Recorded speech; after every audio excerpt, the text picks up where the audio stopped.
Praise lord friends, ఎలా ఉన్నారు అందరూ? దేవుని కృప వలన బాగున్నారు అనుకుంటున్నాను. అలాగే ఒక మనిషికి కష్టాలు, బాధలు, సమస్యలు విరిగి నలుగుతూ ఉంటే వాళ్ళు తీసేయని ప్రార్థిస్తారు. కానీ అలా ప్రార్థించకుండా మీరైతే ఇలా చేయండి. నీ చేతిలో రొట్టెను నేనయ్యా, వీరువు యేసయ్యా. నీ చేతిలో రొట్టెను నేనయ్యా, వీరువు యేసయ్యా. వీరువు యేసయ్యా, ఆశీర్వదించు యేసయ్యా.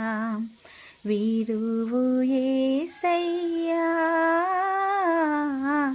ఆశీర్వదించు యేసయ్యా అని చెప్పండి. ఎందుకంటే ఒక గోధుమ విరగ్గొట్టబడి పిండి చేయబడి అది రొట్టెగా మారిన తర్వాతే ఒక లాకల్ని తెలుస్తుంది. అలాగే మనకి కష్టాలు, సమస్యలు, శోధనలు వచ్చినప్పుడు దాన్ని తీసేయమని అడగడం కన్నా దాన్ని పోరాడే శక్తిని దయచేయండి అని దేవుణ్ణి మనం అడిగితే ఆయన మన పక్కలో ఉండి మన పక్షంలో పోరాడి గెలవడం అంటే ఏంటో మనకు నేర్పిస్తాడు. కనుక ఈరోజు నుంచి మీరు ఇలాంటి ప్రార్థన చేయండి అని మనస్ఫూర్తిగా కోరుకుంటూ thanks for watching. God bless you all.